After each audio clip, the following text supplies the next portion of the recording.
Кризата од пандемијата не ја изостави и најранливата група граѓани. Се зголемил бројот на бездомници и социјални случаи во првите 2 месеци од корона кризата, кои побарале храна од организациите на ретфитни оброк на територија на Скопје, а истовремено се намалиле донаторите, односно компаниите и индивидуалците, клучните елементи за да може храната да се подготви, вели за Алфа Тони Станковски од организација Љубезност, која работи исклучиво за помош на бездомници, социјално загрозени семејства и поединци.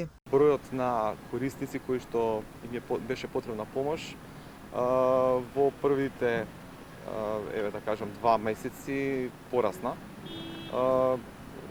Значи имавме поголем број на луѓе кои што не контактира, на кои што беше потребна помош, така да согласно нашите услови и можности се трудевме соодветно и да одговориме, да им помогнеме на истите. Седмично секоја сабота делиме од 170 до 230 оброци на неколку локации во градот. Првите, ајде кажам 20 дена, првите 30 дена од почетокот на пандемијата се осети многу на донациите, значи некако прекрати одеднаш и од делот на компаниите, меѓутоа и од делот на луѓето.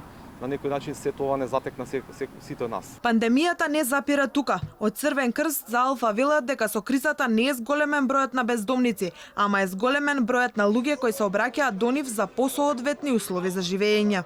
Значи нема зголемување на бројот на бездомници, има зголемување на бројот на лица кои имаат несоодветни услови за живење и во овој период бараат можности да бидат сместени на поиначни места, а тоа го правиме во соработка со Министерството, во Ранка Милановиќ, во Визбегово, во контейнерите и постојана дистрибуција на хигиенски средства за да може да се превенира заразата. Корисниците на услугите на пунктовите на Црвен крст ги следи лекарски тим кој ги третира сите симптоми, па ги радува фактот дека досега само едно семејство е позитивно на вирусот.